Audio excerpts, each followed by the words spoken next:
Welcome to Rizvi's e-learning channel.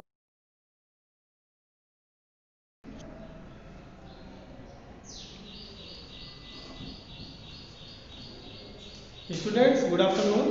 आज हम लोग देखेंगे थ्योरी ऑफ मशीन सब्जेक्ट का 11वां लेक्चर। ठीक है, 11वां लेक्चर के अंतर्गत हम लोग देखेंगे टाइप्स ऑफ कंस्ट्रेंट मोशन। तो कांस्टेंट मोशन कितने प्रकार के होते हैं आज हम लोग डिस्कस करेंगे। तो देखिए, following are the three types of constant motion. मतलब कहने का मतलब ये है कंस्टेंट मोशन तीन प्रकार के होते हैं जो नीचे दिए गए हैं। पहला होता है कंप्लीटली कंस्ट्रेंट मोशन, दूसरा होता है इनकम्प्लीटली कंस्ट्रेंट मोशन और तीसरा होता है सक्सेसफुली कंस्ट्रेंट मोशन। तो आइए बारी बारी से हम सबको डिस्कस करते हैं। कंप्लीटली कंस्ट्रेंट मोशन में क्या होता है, देखिए जैसा कि यहाँ पे लिखा है motion of pair in one direction. इसमें क्या होता है कि जो दो दो पार्ट्स होते हैं जो आपस में रिलेटिव मोशन करते हैं, उनके बीच में जो मोशन होता है वो केवल एक ही डायरेक्शन में होता है। आइए डायग्राम के थ्रू समझते हैं कैसे। देखिए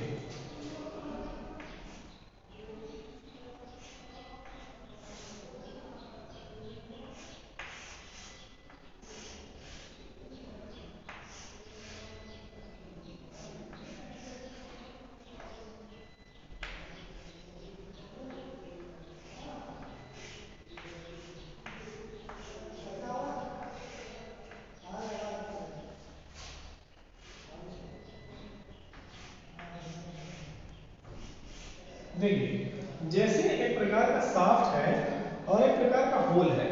ये शाफ्ट भी आपका रेक्टेंगुलर शेप में है और होल भी रेक्टेंगुलर शेप में है। ठीक है, अब इसमें देखिए मान लीजिए ये आपका फिक्स है, ये जो है आपका मान लीजिए फिक्स कर लेते हैं इसको। इसको अगर हम फिक्स कर लेते हैं तो ये जो है इस डायरेक्शन में मूव करेगा, इधर आएगा, इधर जाएगा, वापस भी मतलब इधर भी आ सकता है और इधर भी जा सकता है। उसको क्या रेसिप्रोकेटिंग मोशन कहते हैं। और ये बॉडी जो होती है हमारी फिक्स रहेगी। अच्छा ये देखिए, ये एक ही डायरेक्शन में मूव कर रहा है, उसके अलावा क्या ये रोटेटिंग मोशन कर सकता है? इसको हम घुमाएंगे तो क्या ये घूम सकता है? नहीं घूम सकता। अगर ये फिक्स है तो क्या हम इसको घुमाएंगे तो ये भी नहीं घूम सकता। इसमें केवल देखिए एक ये पेयर हो गया, एक ये पेयर हो गया। अब ये दोनों पेयर के बीच में आपस में रिलेटिव मोशन हो रहा है और वो मोशन एक ही डायरेक्शन में हो रहा है। अगर दो रिलेटिव मोशन के पेयर अगर एक ही दिशा में गति करते हैं या एक ही दिशा में मूवमेंट करते हैं तो ऐसे मोशन को हम लोग कंप्लीटली कंस्ट्रेंट मोशन कहते हैं। ठीक है, समझ में आ रहा है? केवल एक ही दिशा में मूवमेंट होती है इसमें। आइए दूसरा नंबर समझते हैं क्या होता है। देखिए दूसरा होता है incompletely constraint motion. Incomplete constraint motion में क्या होता है? Motion of pair in more than one direction. मतलब इसमें दो ऐसे पार्ट्स जो आपस में रिलेटिव मोशन करते हैं उनके पेयर एक से अधिक दिशा में मूवमेंट करते हैं। आइए देखते हैं कैसे। मान लीजिए हमारा ये कोई रेक्टेंगल सर्कुलर शाफ्ट है, ठीक है, और ये मान लीजिए किसी होल के बीच से होकर निकला हुआ है।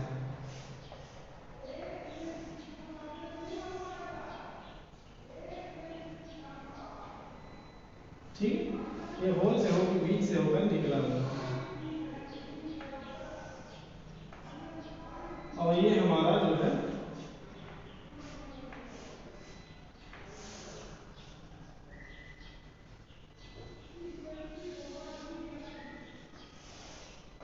देखिए मान लीजिए ये आपका होल है और ये आपका शाफ्ट है। अब ये इस डायरेक्शन में मूव कर रहा है, इधर भी कर सकता है, इधर इस डायरेक्शन में मूव कर सकता है। इसको हम लोग रेसिप्रोकेटिंग मोशन कहते हैं। जब कोई चीज अंदर और बाहर एक ही दिशा में मूव करते हैं तो उसको हम लोग रेसिप्रोकेटिंग मोशन कहते हैं। और आप लोग ये देखिए, ये बताइए एक डायरेक्शन के अलावा कोई और दिशा भी है जिसमें ये ऑब्जेक्ट मूव कर सकता है? नहीं समझ में आ रहा? देखिए इसमें ये दूसरा डायरेक्शन है, ये देखिए ये शाफ्ट को आप 360 डिग्री 360 डिग्री आप रोटेट भी कर सकते हैं, इसको ऐसे भी घुमा सकते हैं। यानी कि ये शाफ्ट आपका 360 डिग्री भी रोटेट कर सकता है अपने अक्ष के परितः, और अप और डाउन यानी कि रेसिप्रोकेटिंग इस दिशा में रेसिप्रोकेटिंग मोशन भी कर सकता है और ऐसे भी घूम सकता है। यानी कि इसकी गति करने की दिशा या मोशन करने की दिशा एक से अधिक है। जैसा कि इसमें हम लोग देख पा रहे हैं इनकम्प्लीटली कंस्ट्रेंट मोशन क्या कहते हैं? इसमें मोशन करने की दिशा एक मतलब एक से अधिक हो सकती है। इसमें एक से अधिक है, इससे पहले वाले में क्या था, कंप्लीटली कंस्ट्रेंट मोशन में एक ही दिशा में मूव कर रहा था, जबकि इनकम्प्लीटली कंस्ट्रेंट मोशन में क्या है, ये एक से ज्यादा दिशा में मूव कर सकता है, एक से ज्यादा डायरेक्शन में मूव कर सकता है। ये देखिए एक इस दिशा में मूवमेंट कर रहा है, एक जो है अपने एक्सिस के अलोंग जो है रोटेट कर रहा है 360 डिग्री, मतलब ऐसे ऐसे भी ट्विस्ट भी कर सकता है और ऐसे ऐसे रेसिप्रोकेट भी कर सकता है। ठीक है, अगला हम लोग देखते हैं सक्सेसफुली कंस्ट्रेन्ड मोशन। ये क्या होता है, motion of the pair not completed by itself. मतलब इसमें क्या होता है कि कोई भी पेयर जो होता है आपस में जो रिलेटिव मोशन करता है अपने आप मोशन नहीं करता है, उसके मोशन के लिए कोई चीज जिम्मेदार होता है। और सबसे बड़ी बात क्या होती है, ये जो मोशन होता है कंस्ट्रेंट मोशन, जो तीसरे प्रकार का होता है, सक्सेसफुली कंस्ट्रेंट मोशन में क्या होता है कि कोई भी पेयर पहले इनकम्प्लीट रहता है, मतलब दो एक से ज्यादा डायरेक्शन में मूवमेंट करता है, बाद में उसमें किसी प्रकार का फोर्स लगा देते हैं तो कंप्लीटली कंस्ट्रेंट मोशन में कन्वर्ट हो जाता है। आइए देखते हैं कैसे।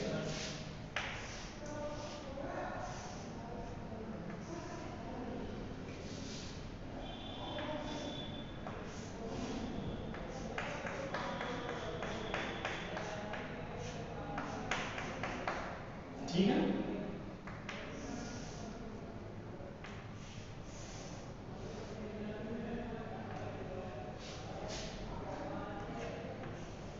मान लीजिए ये कोई खोखली बॉडी है जो फिक्स है पूरी तरह से, और इसके अंदर एक जो है पिस्टन टाइप की आकृति जो है अंदर मूव कर रही है, अब और डाउन मोशन में कर रही है, और ये बॉडी जो है आपका सर्कुलर फॉर्म में है। ठीक है, सर्कुलर फॉर्म में अब और अप डाउन मोशन कर रहा है। इसमें आप जो एक चीज देख पा रहे होंगे, ये जो है अप और डाउन कर रहा है, यानी कि रेसिप्रोकेटिंग मोशन भी कर रहा है, इस सिलेंडर के अंदर अप डाउन भी कर सकता है। और दूसरी चीज ये क्या है कि ये जो है अपने एक्सिस के अलोंग 360 डिग्री, मतलब ऐसे भी रोटेट कर सकता है और ऐसे भी रोटेट कर सकता है, मतलब एक से ज्यादा दिशा में इसकी मोशन है, इस एक से ज्यादा दिशा में इसका मूवमेंट है।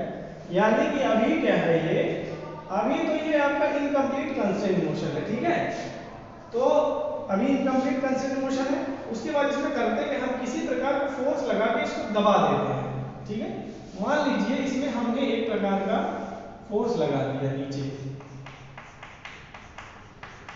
फोर्स लगा के इसको दबा दिया। दबाने का मतलब यह है कि अप और डाउन मोशन नहीं करेगा अभी। अब क्या होगा, अब ये केवल रोटेटरी मोशन करेगा, मतलब ये अब अपने एक्सिस पे 360 डिग्री ऐसे रोटेट करेगा, लेकिन ऐसे ऐसे नहीं कर पा रहा क्योंकि हमने उसको ऊपर से दबा दिया है। ऊपर से दबाने की वजह से क्या हुआ, पहले ये दो डायरेक्शन में मोशन कर रहा था, अप डाउन और रोटेटरी, लेकिन अब ऊपर से हमने फोर्स लगा के इसको दबा दिया है, ऊपर से फिक्स कर दिया है, तो ये अप डाउन मोशन अब ना करके केवल रोटेटरी मोशन करने के लिए फ्री है, एक ही दिशा में मोशन करने के लिए फ्री है। दूसरी दिशा हमने बंद कर दी है। अब दूसरी दिशा बंद कर दी है तो इनकम्प्लीटली, पहले इनकम्प्लीटली कंस्ट्रेंट मोशन था, लेकिन जब हमने ऊपर से वजन देके ऊपर से फोर्स लगा के इसके ऊपर नीचे करने की दिशा को हमने बंद कर दिया है, तो हमारे पास केवल एक ऑप्शन खुला है रोटेटरी मोशन का। ठीक है, रोटेशन का, जो एक ही दिशा में मूवमेंट करने की वजह से इसको क्या कहते हैं, कंप्लीटली कंस्ट्रेंट मोशन कहते हैं। अभी आपको कुछ समझ में नहीं आया, क्योंकि हमने जो है सक्सेसफुली कंस्ट्रेंट मोशन बताते बताते उसी में इनकम्प्लीट बता दिया, उसी में कंप्लीट कंस्ट्रेंट मोशन बता दिया, तीनों बता दिया। अब आपको तीनों खिचड़ी जैसा लग रहा है। हमारे कहने का मतलब ये है, देखिए सक्सेसफुली कंस्ट्रेंट मोशन एक ऐसा मोशन होता है जो पहले इनकम्प्लीट रहता है, बाद में उसमें किसी प्रकार का बाहरी बल लगा के, कोई एक्सटर्नल फोर्स लगा के उसको हम लोग कंप्लीटली कंस्ट्रेंट मोशन में कन्वर्ट कर लेते हैं। पहले इनकम्प्लीट रहता है, बाद में उसको हम लोग कंप्लीटली कंस्ट्रेंट मोशन में कन्वर्ट कर लेते हैं। ठीक है, समझ में आ रहा है? तो आज हम लोग ये पूरी तरह समझ चुके हैं टाइप्स ऑफ कंस्ट्रेंट मोशन। इसके आगे का लेक्चर हम लोग बाद में देखेंगे, तब तक के लिए धन्यवाद।